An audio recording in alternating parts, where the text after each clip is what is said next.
Standing here with the rain pouring down, it's hard not to wonder what daily life really felt like in places like this. Because these cottages, although beautiful, weren't built for comfort, they were built for survival.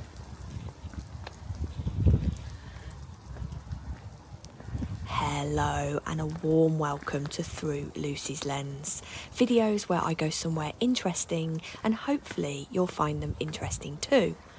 I'm Lucy, a social historian, and I just love exploring the lives of ordinary people through their homes, objects and daily lives. In this week's video, as requested by you dear viewers, I've returned to the Ulster Folk Museum. Today's visit to the museum turned out to be very different from the last one. When I filmed here last time, it was bright and lively, but this visit the weather had other ideas.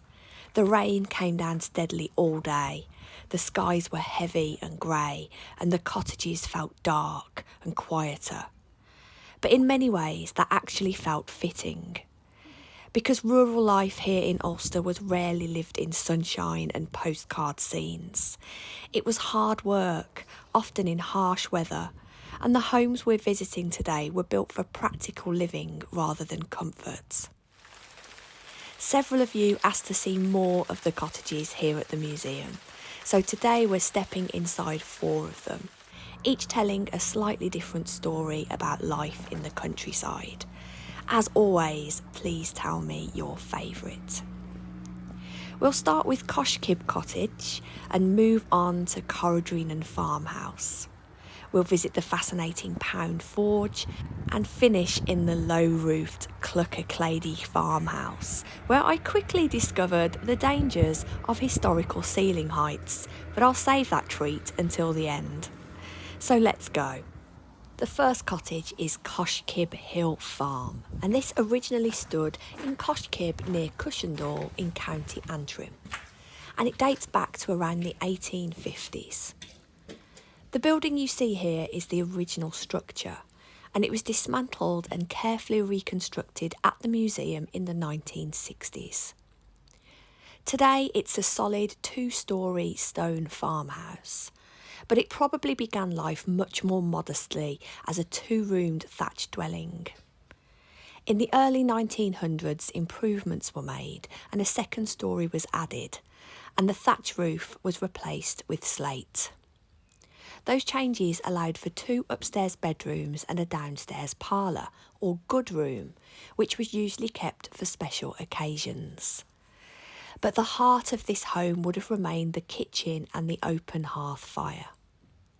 The fire wasn't just for warmth, it was where meals were cooked, water was heated, and where daily household life revolved. After a long day's work on the farm, family members and neighbours would gather around the hearth to talk about local affairs and share stories. The farm itself was modest in size, around 35 acres, but it supported a busy rural household. Cattle and sheep were raised alongside a couple of horses. Crops such as oats, hay, potatoes and turnips were grown in the surrounding fields. The farm belonged to the Hindman family, who'd lived in the townland for generations. In the early 1900s, the household here consisted of Dan Hindman, his wife Margaret and their 7 children. The last owner of the farm was their youngest son, also named Dan. He never married and continued working the farm alone for many years until his death in 1953. Like many rural homes of the time, his wake was held right here in the house. Standing inside this space on a wet day like this, where it was so dark and difficult to film, it's easy to imagine the fire burning in the hearth while the rain rattled against the roof outside, maybe worrying about the animals' well-being or if the crops were going to be okay for that year. I loved the colours of this cottage, and even in the darkness, it was easy to frame beautiful images here to share with you.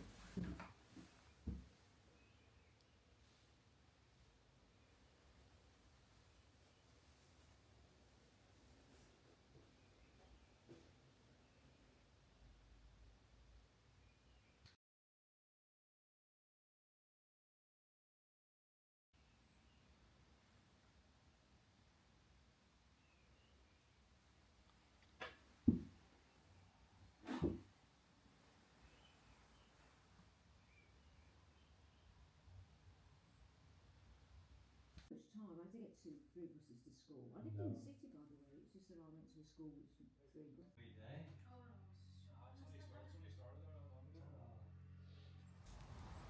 Our next stop is Corradreenan Farmhouse, originally from near Florence Court in County Fermanagh.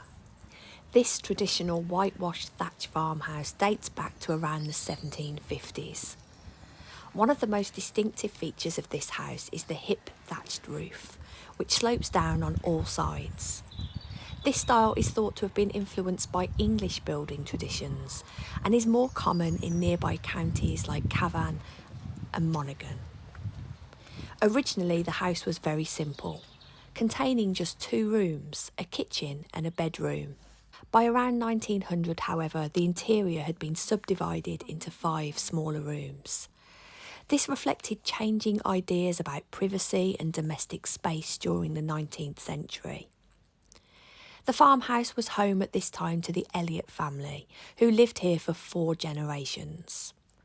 Their farm began at around 18 acres, but by the early 20th century, the family had expanded their landholding to around 100 acres. Despite that growth, life inside this house would still be crowded. Records show that in 1851, 8 people were living here. By 1911, however, only 3 remained: Alfred Elliott, his wife Mary Ann, and their youngest son, Alfred. Over time, Alfred inherited the farm, married and raised his own family here. The Elliott family finally left this home in the 1930s, and by the 1960s the house had begun to deteriorate. It was eventually donated to the museum and carefully reconstructed here, preserving a small piece of rural history. I loved the jolly yellow painted exterior, and I felt this was a very homely place, as did the resident chickens.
Our third stop is Pound Forge, and it was originally located on the Lower Ballinderry Road in County Antrim, dating from the early 1700s.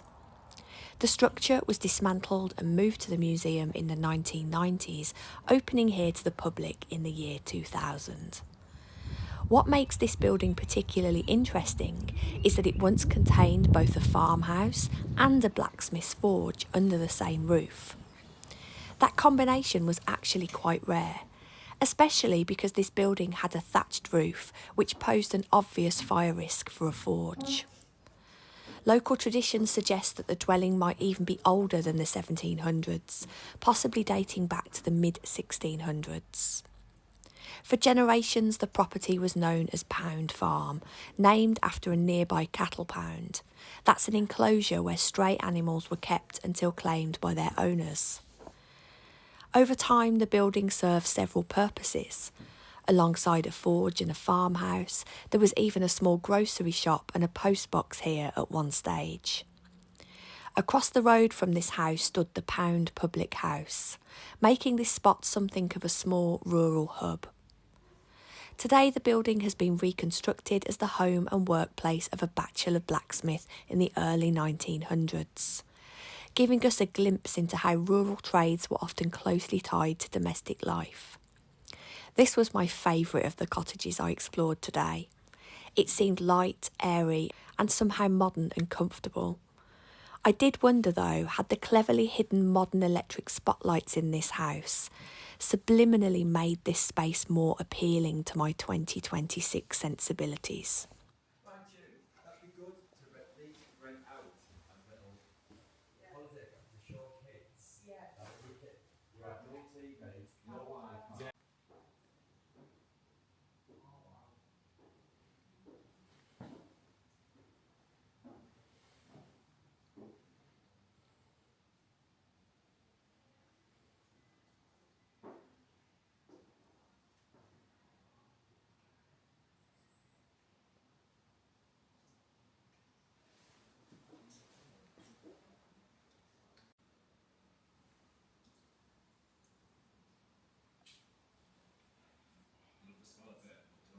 Right back to pink as well.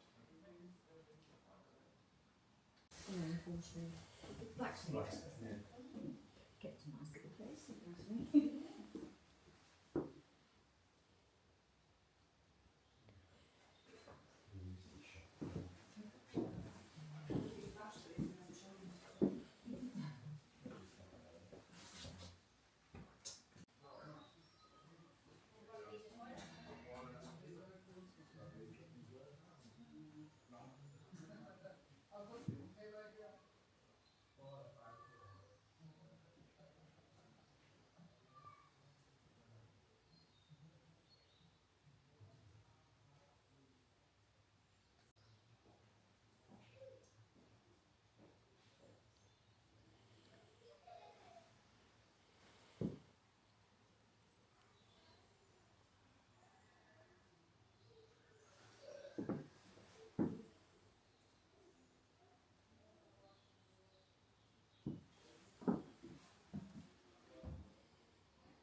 Finally, we arrive at Cruckaclady Farmhouse.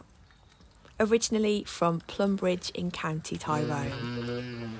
This farmhouse dates from the early 1800s and it was moved to the museum in 1974.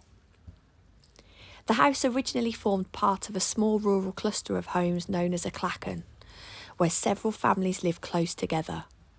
By 1900, however, the neighbouring dwellings had disappeared. The house itself is quite distinctive.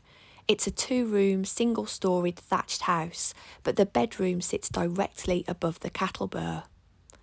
During the winter months, the warmth from the animals helped heat the sleeping space above. The house and the bur share a roof but are separated by a stone partition wall. The last resident here was a Patrick McBride, an elderly widower who farmed around 10 acres of rough, hilly land. Like most farmers in this area, he focused mainly on livestock rather than crops. He kept cattle, chickens, a horse and grew some potatoes and oats, although most of the land was used for grazing. Patrick McBride died in 1953 and his wake was also held inside the house itself. And I must say, houses like this were built for people who were generally a little shorter than I am, because jump scare incoming. Oh! I was reminded very suddenly when I introduced my head to one of the beams, and I can confirm they are still as solid as a rock, and me and my throbbing head, and if you heard a bit of sobbing in the previous clip, that was me pulling myself together after this. So I decided at this point, due to the rain and my throbbing head, to conclude filming for today right here. Thankfully, no lasting damage was done and I took my snivelling self off to the on-site cafe for some potato cakes and bacon to lick my wounds. Despite the rain, or perhaps because of it, today felt like a very fitting way to experience these cottages. The dark interiors, the low ceilings and the sound of the weather outside. It all gives just a small sense of how life here must have felt. These homes are not grand, they're not comfortable country retreats. They're working homes built around farming, family life and the practicalities of surviving in a rural environment. Days like today can make filming a little more challenging, but they also remind me why I love visiting places like this, because every cottage holds a story, and together they offer a quiet glimpse into the everyday lives of people who shaped the landscape around them. And after a long rainy day exploring, there's few things better than ending it with a proper meal and a good potato cake, so there were no complaints from me. As always, please let me know in the comments which cottage you liked the best. And remember, all your comments automatically enter you into a little bit of a, is it a sweepstake? I don't know.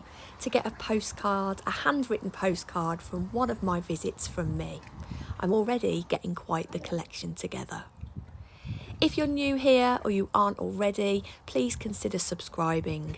It really helps me grow the channel and allows me to keep curating, researching and exploring the history of ordinary people with extraordinary lives. It's free and it genuinely helps me. I hope you enjoyed this visit, cut short as it was. And as always, I'll see you in the next one. See you later. Goodbye. You having a nice day? Yeah. It's a bit wet, isn't it? Nice and muddy for you today though, isn't it? Yeah?